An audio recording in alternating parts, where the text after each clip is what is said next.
श्री राम कृष्ण वचनामृत के अगले भाग को प्रारंभ करते हैं।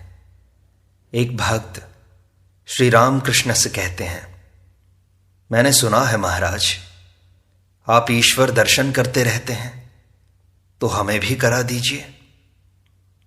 श्री राम कृष्ण कहते हैं, सब कुछ ईश्वर के अधीन है, भला आदमी क्या कर सकता है। उनका नाम लेते हुए कभी अश्रु धारा बहती है, कभी नहीं। उनका ध्यान करते हुए कभी कभी खूब उद्दीपन होता है, किसी दिन कुछ भी नहीं होता। कर्म चाहिए तब दर्शन होते हैं। एक दिन भावावेश में मैंने हालदार तालाब देखा एक निम्न जाति का आदमी काई हटाकर पानी भर रहा है। उसने दिखाया, काई हटाए बिना पानी नहीं भरा जा सकता। कर्म बिना भक्ति नहीं होती, ईश्वर दर्शन नहीं होता। ध्यान जप यही सब कर्म है।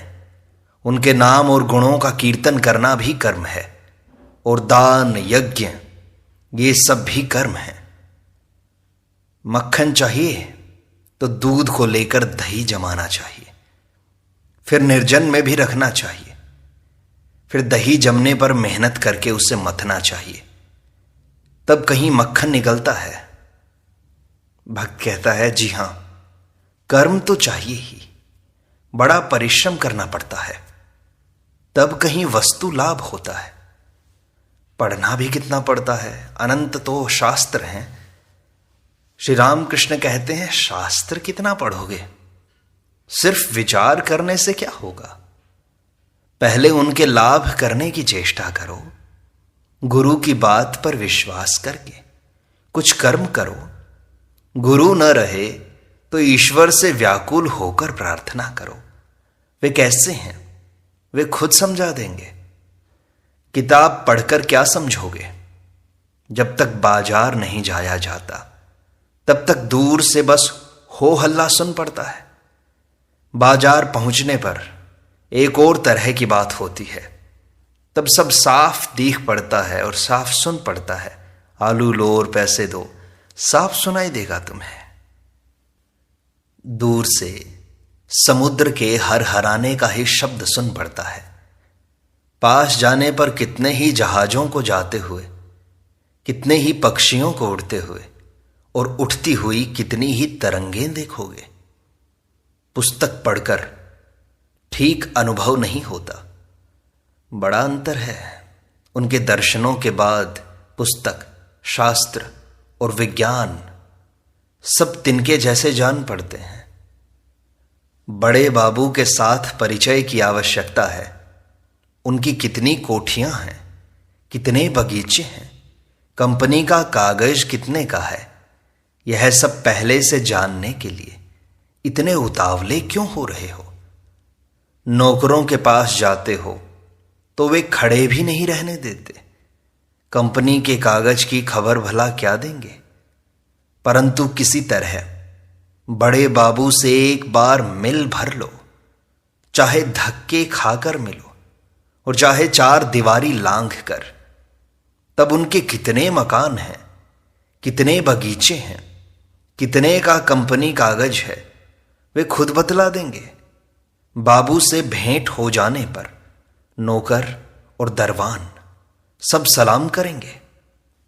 भक्त कहता है, महाराज, अब बड़े बाबू से भेंट भी कैसे हो। श्री राम कृष्ण कहते हैं, इसीलिए तो कर्म चाहिए। ईश्वर हैं यह कहकर बैठे रहने से कुछ न होगा, किसी तरह उनके पास तक जाना होगा। निर्जन में उन्हें पुकारो, प्रार्थना करो, दर्शन दो, कह कहकर व्याकुल होकर रो। कामिनी और कांचन के लिए पागल होकर घूम सकते हो तो उनके लिए भी कुछ पागल हो जाओ। लोग कहें कि ईश्वर के लिए अमुक व्यक्ति पागल हो गया है, कुछ दिन सब कुछ छोड़कर उन्हें अकेले में पुकारो। केवल वे हैं यह कहकर बैठे रहने से क्या होगा।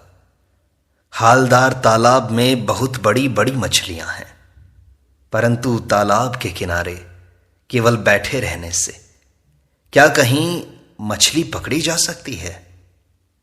पानी में मसाला डालो, क्रमशः गहरे पानी से मछलियां निकल निकल कर मसाले के पास आएंगी।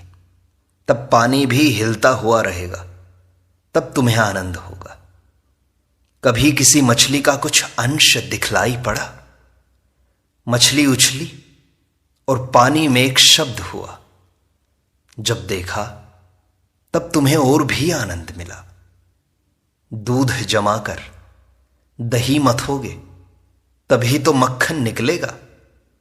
यह अच्छी बला सिर चढ़ी, ईश्वर से मिला दो और आप चुपचाप बैठे रहेंगे।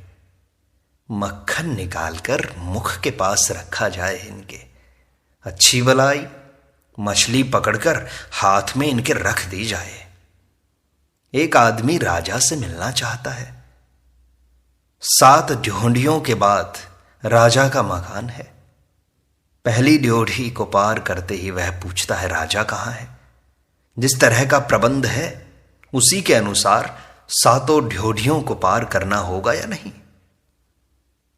भक्त कहते हैं, किस कर्म से हम उन्हें प्राप्त कर सकते हैं महाराज? श्री रामकृष्ण कहते हैं, उन्हें अमुक कर्म से आदमी पाता है और अमुक से नहीं। यह बात नहीं, उनका मिलना उनकी कृपा पर अवलंबित है। हां, व्याकुल होकर कुछ कर्म करते रहना चाहिए। विकलता के रहने पर उनकी कृपा होती है। कोई सुयोग मिलना चाहिए, चाहे साधु संग हो या विवेक हो या सद्गुरु की प्राप्ति। कभी इस तरह का सुयोग मिल जाता है कि बड़े भाई ने संसार का कुल भार ले लिया, या स्त्री विद्या शक्ति धर्मात्मा निकली, या विवाह ही न हुआ। इस तरह संसार में न फंसना पड़ा। इस प्रकार के शुभ संयोग के मिलने पर काम बन जाता है। किसी के घर में सख्त बीमारी थी, अब तब हो रहा था। किसी ने कहा, स्वाति नक्षत्र में बरसात का पानी अगर मुर्दे की खोपड़ी में गिरकर रुक जाए और एक सांप मेंढक का पीछा करे, सांप के लपक कर पकड़ते ही मेंढक खोपड़ी के उस पार उछलकर चला जाए और सांप का विष उसी खोपड़ी में गिर जाए, उसी विष की दवा यदि बनाई जाए और वह दवा अगर मरीज को दी जा सके तो वह बच सकता है। तब जिसके यहां बीमारी थी वह आदमी दिन मुहूर्त नक्षत्र आदि देखकर घर से निकला और व्याकुल होकर यही सब खोजने लगा। मन ही मन वह ईश्वर को पुकार कर कहता गया, हे ईश्वर, तुम अगर सब इकट्ठा कर दो तो हो सकता है। इस तरह जाते जाते सचमुच ही उसने देखा कि एक मुर्दे की खोपड़ी पड़ी हुई है। देखते ही देखते थोड़ा पानी भी बरस गया। तब उसने कहा, हे गुरु, मुर्दे की खोपड़ी मिली और थोड़ा पानी भी बरस गया और उसकी खोपड़ी में जमा भी हो गया है। अब कृपा करके और जो 2-1 योग हैं उन्हें भी पूरा कर दो भगवान। व्याकुल होकर वह सोच ही रहा था कि इतने में उसने देखा कि एक विषधर सांप आ रहा है। तब उसे बड़ा आनंद हुआ। वह इतना व्याकुल हुआ कि छाती धड़कने लगी और कहने लगा, हे गुरु, सांप भी आ गया है, कई योग तो पूरे हो गए, कृपा करके और जो बाकी हैं उन्हें भी पूर्ण कर दो। कहते ही कहते मेंढक भी आ गया। सांप मेंढक को खदेड़ने भी लगा। मुर्दे के सिर के पास सांप ने ज्यों ही उस पर चोट करना चाहा कि मेंढक उछलकर इधर से उधर हो गया और विष उसी खोपड़ी में गिर गया। तब वह आदमी तालियां बजाने और नाचने लगा। इसलिए कहता हूं, व्याकुलता के होने पर सब हो जाता है। श्री रामकृष्ण कहते हैं, मन से संपूर्ण त्याग के हुए बिना ईश्वर नहीं मिलते। साधु संचय नहीं कर सकता। कहते हैं, पक्षी और दरवेश ये दोनों संचय नहीं करते। यहां का तो भाव यह है कि हाथ में मिट्टी लगाने के लिए मैं मिट्टी भी नहीं ले सकता, पानदान में पान भी नहीं ले जा सकता। हृदय जब मुझे बड़ी तकलीफ दे रहा था तब मेरी इच्छा हुई यहां से काशी चला जाऊं। सोचा कपड़े तो लूंगा परंतु रुपए कैसे लूंगा, इसीलिए फिर काशी जाना भी न हुआ। तुम लोग संसार में हो, तुम लोग यह भी रखते हो और वह भी रखते हो, संसार भी रखते हो और धर्म भी। भक्त कहता है यह और वह दोनों कभी रह सकते हैं क्या महाराज?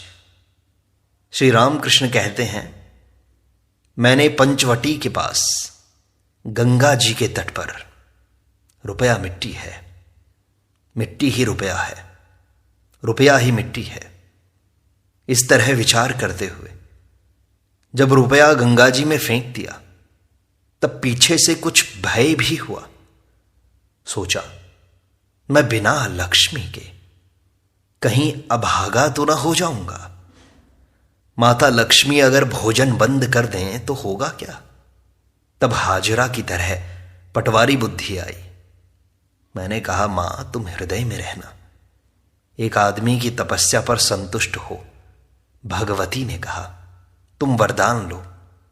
उसने कहा मां अगर तुम्हें वरदान देना है तो यह वर दो कि मैं नाती के साथ सोने की थाली में भोजन करूं। एक ही वर में नाती, ऐश्वर्य, सोने की थाली, सब कुछ मांग लिया उसने।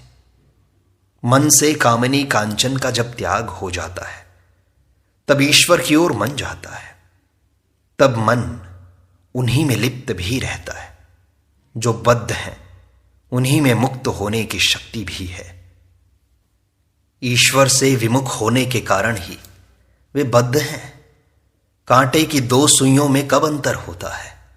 यह तभी होता है जब एक पल्ला किसी भार से नीचे दबता है। कामिनी और कांचन ही भार है। बच्चा पैदा होते ही क्यों रोता है? मैं गर्भ में था तब योग में था, भूमिष्ठ होकर यही कहकर रोता है कहां यहां कहां आ गया मैं? ईश्वर के पाद पद्मों की चिंता कर रहा था, ये मैं कहां गया? तुम लोग मन से त्याग करो, अनासक्त होकर संसार में रहो। भक्त कहते हैं उन पर मन जाए तो क्या फिर संसार रह सकता है क्या महाराज? श्री रामकृष्ण कहते हैं यह क्या, संसार में नहीं रहोगे तो जाओगे कहां भाई? मैं देखता हूं, मैं जहां रहता हूं वह राम की अयोध्या है, यह संसार राम की अयोध्या है। श्री रामचंद्र जी ने ज्ञान प्राप्त करके गुरु से कहा मैं संसार का त्याग करूंगा। दशरथ ने उन्हें समझाने के लिए वशिष्ठ को भेजा। वशिष्ठ ने देखा राम को तीव्र वैराग्य है, तब कहा राम पहले मेरे साथ कुछ विचार कर लो, फिर संसार छोड़ना। अच्छा, प्रश्न यह है क्या संसार ईश्वर से कोई अलग चीज है क्या? अगर ऐसा हो तो तुम इसका त्याग कर सकते हो। राम ने देखा ईश्वर ही जीव और जगत सब कुछ हो गए हैं, उनकी सत्ता के कारण सब कुछ सत्य जान पड़ता है। तब श्री रामचंद्र जी चुप रहे। संसार में काम और क्रोध, इन सब के साथ लड़ाई करनी पड़ती है। कितनी ही वासनाओं से संग्राम करना पड़ता है, आसक्तियों से भिड़ना पड़ता है। लड़ाई किले में रहकर की जाए तो सुविधाएं हैं, घर से लड़ना ही अच्छा है। भोजन मिलता है, धर्म पत्नी भी बहुत कुछ सहायता करती है। देखो कलिकाल में प्राण अन्नगत हैं, अन्न के लिए 10 जगहों में मारे मारे फिरने की अपेक्षा एक जगह रहना ही अच्छा है। घर में किले के भीतर रहकर लड़ना अच्छा है। और संसार में आंधी में उड़ती हुई झूठी पत्तल की तरह रहो। झूठी पत्तल को आंधी कभी घर के भीतर ले जाती है, कभी नाबदान में। हवा का रुख जिस ओर होता है पत्तल भी उसी ओर उड़ती है, कभी अच्छी जगह पर गिरती है और कभी बुरी जगह पर। तुम्हें इस समय उन्होंने संसार में डाल रखा है। अच्छा है, इस समय यहीं रहो। फिर जब यहां से उठकर अच्छी जगह ले जाएंगे तब देखा जाएगा। जो होगा सो होता रहेगा। संसार में रखा है तो क्या करोगे? सब कुछ उन्हें समर्पित कर दो, उन्हें आत्मसमर्पण कर दो, तो फिर कोई झंझट नहीं रह जाएगी। तब देखोगे वे ही सब कुछ कर रहे हैं। सभी राम की इच्छा है। एक भक्त कहते हैं, राम की इच्छा, यह कैसी कहावत है महाराज? श्री रामकृष्ण कहते हैं, किसी गांव में एक जुलाहा रहा करता था। वह बड़ा धर्मात्मा था। सबको उस पर विश्वास था और सब लोग उसे प्यार भी करते थे। जुलाहा बाजार में कपड़े बेचा करता था। जब खरीदार दाम पूछते तो वह कहता, राम की इच्छा से सूत का दाम हुआ 1 रुपया। मेहनत 4 आने की, राम की इच्छा से मुनाफा 2 आने, और कुल कीमत राम की इच्छा से 1 रुपया 6 आने। दोनों का उस पर इतना विश्वास था कि उसी समय वे दाम देकर कपड़ा ले लेते थे। वह जुलाहा बड़ा भक्त था। रात को भोजन करके बड़ी देर तक चंडी मंडप में बैठा ईश्वर चिंतन किया करता था। उनके नाम और गुणों का कीर्तन भी वही करता था। एक दिन बड़ी रात हो गई, फिर भी उसकी आंख न लगी। वह बैठा हुआ था। कभी कभी तंबाकू पीता था। उसी समय उस रास्ते से डाकुओं का एक दल डाका डालने के लिए जा रहा था। उनमें कुलियों की कमी थी। उसे देखकर उन्होंने कहा, अबे हमारे साथ चल। यह कहकर उसका हाथ पकड़ लिया और उसे ले चले।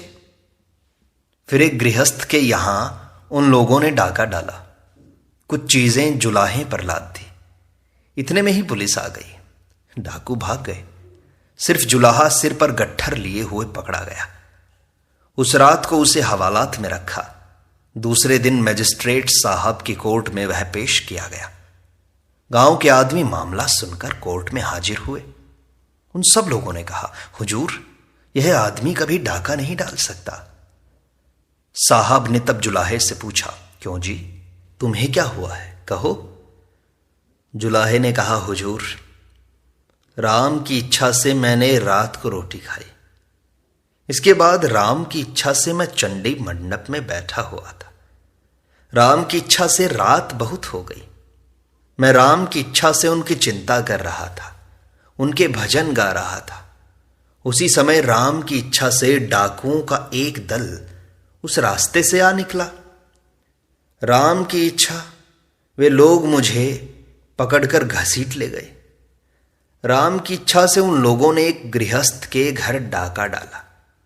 राम की इच्छा से मेरे सिर पर गट्ठर लाद दिया। इतने में ही राम की इच्छा से आप आ गए यहां। राम की इच्छा से मैं पकड़ा गया। तब मुझे राम की इच्छा से हवालात में पुलिस ने बंद कर रखा। आज सुबह राम की इच्छा से वह हुजूर के पास ले आई है। उसे धर्मात्मा देखकर साहब ने जुलाहे को छोड़ देने की आज्ञा दी। जुलाहे ने रास्ते में अपने मित्रों से कहा, राम की इच्छा से मैं छोड़ दिया गया। संसार करना, सन्यास, यह भी सब राम की इच्छा से होता है। इसीलिए उन पर सब भार छोड़कर संसार का काम करना चाहिए। नहीं तो और कुछ करो भी तो क्या करोगे। किसी क्लर्क को जेल हो गई थी। मियाद पूरी हो जाने पर वह जेल से निकाल दिया गया। अब बताओ, वह जेल से निकलकर मारे आनंद के नाचता रहे या फिर क्लर्की करे। संसारी अगर जीवन मुक्त हो जाए तो वह अनायास ही संसार में रह सकता है। जिसे ज्ञान की प्राप्ति हो गई है उसके लिए यहां वहां नहीं है। उसके लिए सब बराबर है। जिसके मन में वहां है उसके मन में यहां भी तो है। जब मैंने पहले पहल बगीचे में केशव सेन को देखा तब कहा, इसकी पूंछ गिर गई है। सभा भर के आदमी हंस पड़े। केशव ने कहा, तुम लोग हंसो मत, इसका कोई अर्थ है, पूछो जरा महाराज से। मैंने कहा, जब तक मेंढक के बच्चे की पूंछ नहीं गिर जाती तब तक उसे पानी में ही रहना पड़ता है। वह किनारे से चढ़कर सूखी जमीन में विचर नहीं सकता। ज्यों ही उसकी पूंछ गिर जाती है त्यों ही वह फिर उछल कूद कर जमीन पर आ जाता है। तब वह पानी में भी रह सकता है और जमीन पर भी। उसी तरह आदमी की जब तक अविद्या की पूंछ नहीं गिर जाती तब तक वह संसार रूपी जल में ही पड़ा रहता है। अविद्या रूपी पूंछ के गिर जाने पर, ज्ञान होने पर ही मुक्त भाव से मनुष्य विचरण कर सकता है और इच्छा होने पर संसार में भी रह सकता है। इस प्रकार श्री रामकृष्ण वचनामृत का यह भाग संपूर्णता को प्राप्त होता है। शेष अगले अंक में।